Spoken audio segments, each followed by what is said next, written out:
दिल्ली च नਵੇਂ सीएम के नाम लै के हलचल तेज हो गई है। अज शाम 4:30 बजे के करीब आम आदमी पार्टी ने दिल्ली च PAC की बैठक सद ली है। दिल्ली के नਵੇਂ सीएम के नाम लैके इस मीटिंग दे विच चर्चा हो सकती है। किहड़े-किहड़े वो नाम होणगे? संजय सिंह का नाम शामिल है, आतिशी और सुनीता केजरीवाल भी रेस दे विच शामिल दसे जा रहे हैं। इस तो बिना गोपाल राय, कैलाश गहलोत और सौरभ भारद्वाज के नाम की भी चर्चा है।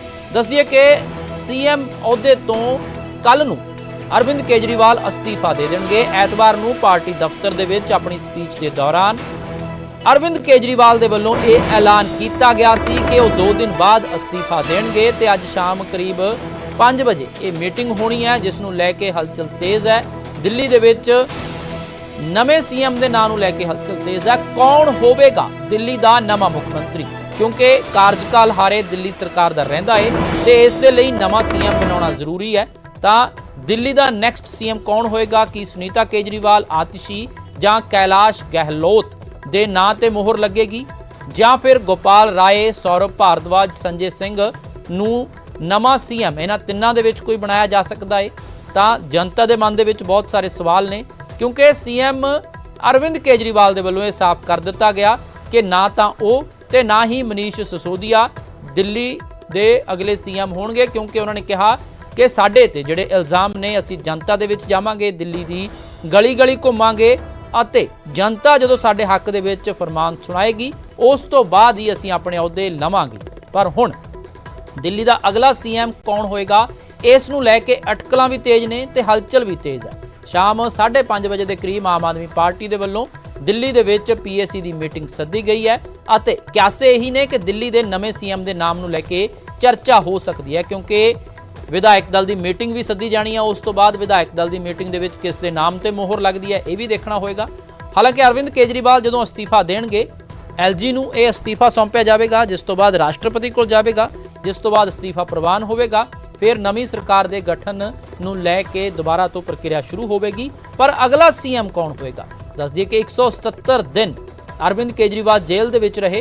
विरोधी धिरां उन्हां ते अस्तीफे लई दबाव पाउंदियां रहियां, पर अरविंद केजरीवाल ने अस्तीफा उस वेले नहीं दिता। ते जदों सुप्रीम कोर्ट दे वल्लों उन्हां नूं जमानत दित्ती गई, जमानत ते वो जेल दे विचों बाहर आए, उस वेले उन्हां ने खुद अपने अस्तीफे का ऐलान किया कि मैं 2 दिन तक अस्तीफा देवांगा। पर चर्चा कई नामां दी हो रही है। गोपाल राय तो लैके सौरभ भारद्वाज, संजय सिंह वड्डे नाम ने आम आदमी पार्टी दे, सुनीता केजरीवाल अरविंद केजरीवाल की धर्म पत्नी, आतिशी कल भी जो स्पीच हुई उस दे विच भी अरविंद केजरीवाल के वल्लों आतिशी का जिक्र किया गया कि किवें 15 अगस्त नूं आतिशी का नाम उन्होंने लिख के भेजा सी कि तिरंगा फहराउणगे, पर उस वेले परमिशन नहीं मिली। तो कि आतिशी हो सकते हैं जां फिर संजय सिंह हो सकते हैं जां गोपाल राय, सौरभ भारद्वाज?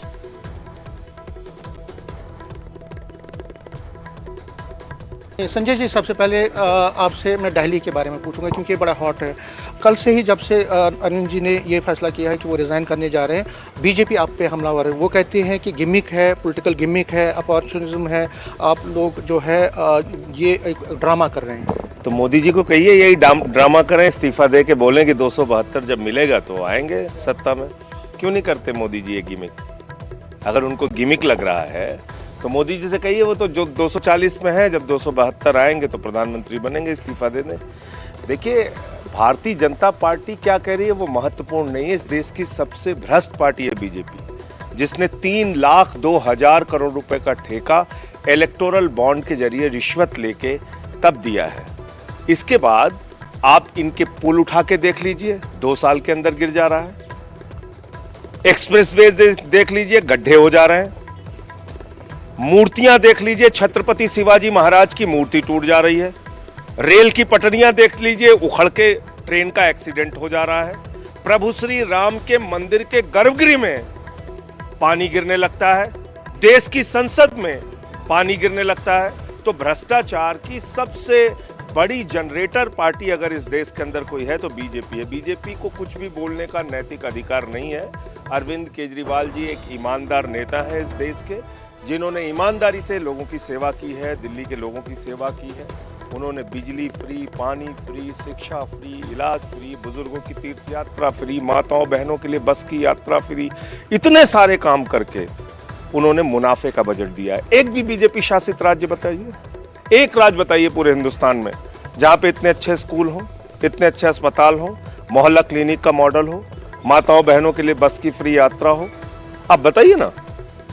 और उसके बाद मुनाफे का बजट दिया हो। यह अरविंद केजरीवाल की ईमानदारी का प्रमाण पत्र है और इसीलिए अब वो जनता की अदालत में जा रहे हैं। जनता की अदालत में अपने दिल्ली के लोगों से अपील कर रहे हैं कि अगर आपका बेटा ईमानदार है तो वोट देना, गुनहगार है तो वोट मत देना। हिंदुस्तान का कौन सा नेता आज़ादी के बाद बता दीजिए जिसने अपनी ईमानदारी के नाम पे इतना सीना ठोक के वोट मांगा? संजय जी, बीजेपी ने तो अपनी तरफ से लाइन खींची है कि वो आपकी अपोज कर रही है, लेकिन कांग्रेस में थोड़ी हमने कंफ्यूजन देखा। जो उनके नेशनल लीडर हैं वो बच रहे हैं, लेकिन जो दिल्ली के जो लीडर हैं जैसे संदीप दीक्षित वो भी इसी तरह की बात कर रहे हैं कि गिमिक है। तो कहीं ना कहीं टकराव तो है। आप इंडिया ब्लॉक का हिस्सा भी हैं, लेकिन ऐसा है कि कौन क्या कहता है वो हमारे लिए महत्वपूर्ण नहीं है। हमारे नेता ईमानदार थे, ईमानदार हैं, ईमानदार रहेंगे और उन्होंने ईमानदारी से दिल्ली और देश के लोगों की सेवा की है। उसी के नाम पे चुनाव मैदान में उतर रहे हैं। नहीं, लेकिन वो कह रहे हैं कि जब अरविंद जी जेल गए थे पहली बार तो उस टाइम उन्होंने क्यों नहीं रिजाइन किया था? ये बहुत अच्छा सवाल आपने पूछा। अरविंद जी अगर उस वक्त रिजाइन दे देते तो हमारी पार्टी को तोड़ने का काम बीजेपी करती। अमित शाह एक अपहरण गैंग चलाता है, वो पार्टी नहीं चलाता। मोदी अमित शाह एक अपहरण गैंग चलाते हैं जिसमें विधायकों का अपहरण करते हैं, सांसदों का अपहरण करते हैं, पार्टियों को तोड़ते हैं, सरकारों का अपहरण करते हैं। महाराष्ट्र की सरकार को इन्होंने तोड़ा खोखा खोखा करके, इन्होंने मध्य प्रदेश की सरकार तोड़ा, इन्होंने कर्नाटक की सरकार तोड़ा, इन्होंने अरुणाचल की सरकार तोड़ा, इन्होंने उत्तराखंड की सरकार तोड़ा, इन्होंने गोवा में खरीद फरोख्त किया। तो ये बीजेपी एक अपहरण गैंग है जो विधायकों का अपहरण करती है, सांसदों का अपहरण करती है, पार्टियों को तोड़ती है। तो उस काम को रोकने के लिए अरविंद केजरीवाल ने लोकतंत्र और संविधान की रक्षा के लिए इस्तीफा नहीं दिया, नंबर एक। और दूसरी बात क्या कि अगर ये चलन हिंदुस्तान में शुरू हो जाएगा तो किसी भी मुख्यमंत्री पे 2 फर्जी FIR करो, उसको जेल में डालो, उसका इस्तीफा ले लो, फिर ममता बनर्जी को भी इस्तीफा देना पड़ेगा, फिर स्टालिन को भी देना पड़ेगा, फिर सिद्धारमैया को भी देना पड़ेगा, फिर रेवंत रेड्डी को भी देना पड़ेगा। तो फिर तो विपक्ष की सारी सरकारें खत्म कर देंगे। तो इसलिए उन्होंने इस्तीफा उस वक्त। कौन होगा दिल्ली का मुख्यमंत्री और अब बैठक होने वाली है, किसके नाम का ऐलान होगा? देखिए, मैं समझ सकता हूँ मीडिया की खूब दिलचस्पी है इस बात में, लेकिन मेरे लिए ज़रूरी बात यह है और दिल्ली की जनता के लिए ज़रूरी बात यह है कि मुख्यमंत्री अरविंद केजरीवाल को फिर से मुख्यमंत्री बनाना है। आज अग्नि परीक्षा से गुजरने का फैसला अरविंद जी ने लिया है। जनता फिर मुख्यमंत्री केजरीवाल को बतौर मुख्यमंत्री देखना चाहती है।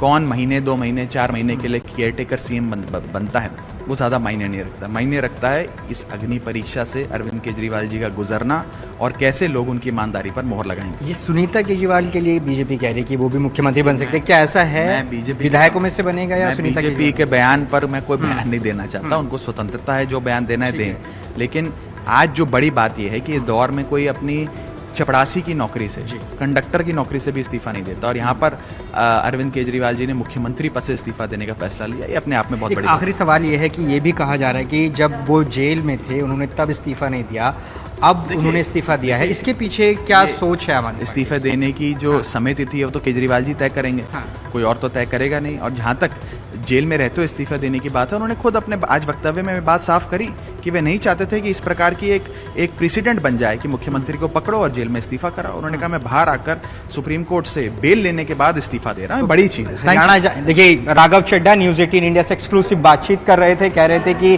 अरविंद केजरीवाल ये नहीं चाहते थे कि वो जेल से इस्तीफा दें, वो बाहर आकर इस्तीफा दें। कैमरा पर्सन नसीब सिंह के साथ जावेद मंसूरी, न्यूज़ 18 इंडिया, दिल्ली। सब नौटंकी है। देखिए, पहली चीज़, आपको इस्तीफा तब देना चाहिए था जब आप जेल गए थे। जेल आप सही कारण से गए, गलत कारण से गए, वो सब अलग बात होती है।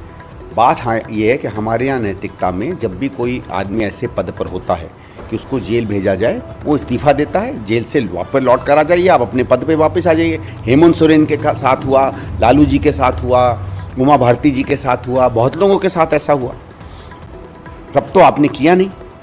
बेल का ये मतलब नहीं है कि आप दोष हैं या निर्दोष हैं, क्योंकि बलात्कारियों को भी बेल मिलती है, हत्या के आरोप में जो आरोपित होते हैं उन्हें भी मिलती है, बाद में आरोपित भी घोषित हो जाते हैं। तो ये मतलब नहीं है कि बेल का कि कोई आप निरपराध हैं। तो एक तो ये कि कोर्ट ने ये कहा कि मैं आप पे भरोसा नहीं। देखिए वहीं हेमंत सोरेन को जब बेल मिलती है तो कोई कंडीशन नहीं लगाई जाती है। इसका मतलब है कोर्ट को ये विश्वास था कि हेमंत सोरेन जी के खिलाफ जो केस है उसमें मूल तक कुछ नहीं है। इनके खिलाफ क्या कहा, आप फाइल नहीं छुएंगे, आप अधिकारियों से बात नहीं करेंगे, आप दफ्तर नहीं जाएंगे, मतलब है आप मुख्यमंत्री पद के लायक नहीं हो या मुख्यमंत्री का कोई भी काम नहीं करोगे। ये कोई सेवा करने के लिए मुख्यमंत्री नहीं बना था, ये मेवा के लिए बना था। मुझे पहली बात तो ये समझ में नहीं आती 2 दिन किस चीज़ का इंतज़ार है। दूसरी बात ये है कि हम ये मानते हैं कि ये देर आए हैं लेकिन शायद दुरुस्त आए हों। अगर यही इस्तीफ़ा आज से 6 महीने पहले ये देते तो शायद दिल्ली की जनता जो त्राईमान पानी के लिए कर रही थी या जब दिल्ली की जनता डूब रही थी, अगर सरकार में कोई मुख्यमंत्री होता, फैसला लेने वाला व्यक्ति होता, तो शायद दिल्ली को ये दिन देखने के नहीं पड़ते। निश्चित ही आज केजरीवाल जी ने ये बात फैसला लिया है, लेकिन मैं ये भी पूछना चाहता हूँ कि कोर्ट ने जब ये स्पष्ट किया है कि आप सीएम ऑफिस नहीं जा सकते, आप कोई फाइल साइन नहीं करते, ऐसी परिस्थिति में कहीं ना कहीं ये राजनीतिक ड्रामा नज़र आता है। कहीं ना कहीं ये जो पार्टी के इंटरनल उसके ऊपर कब्जा करने की एक होड़ चली है, उसका नतीजा मैं देखता हूँ।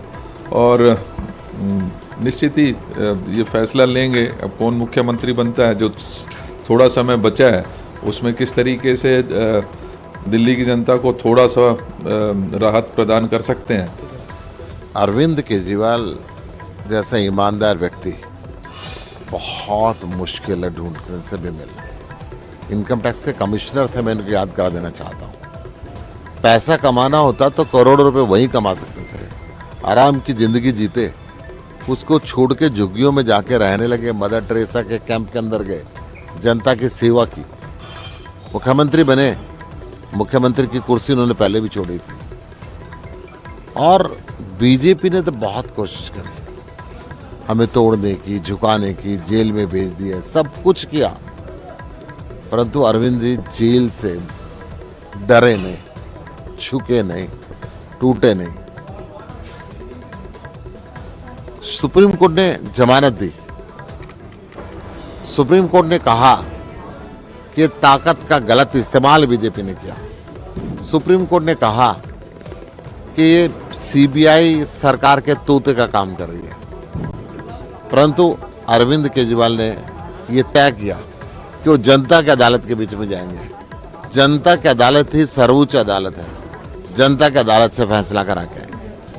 लेकिन जो जनता की अदालत में आप लोग जाने, लोकसभा चुनाव में भी आप लोग जनता के पास गए थे, बीजेपी करिए तब तो जनता ने नकार दिया आपको, भी तो इन आरोपों के बाद ही चुनाव हुए थे। लोकसभा चुनाव के अंदर अरविंद केजरीवाल मुख्यमंत्री की प्रधानमंत्री की लाइन में नहीं थे। जब अरविंद केजरीवाल उस गठबंधन का हिस्सा बने तो देश की जनता ने बीजेपी को बैसाखियों पर लाके खड़ा कर दिया।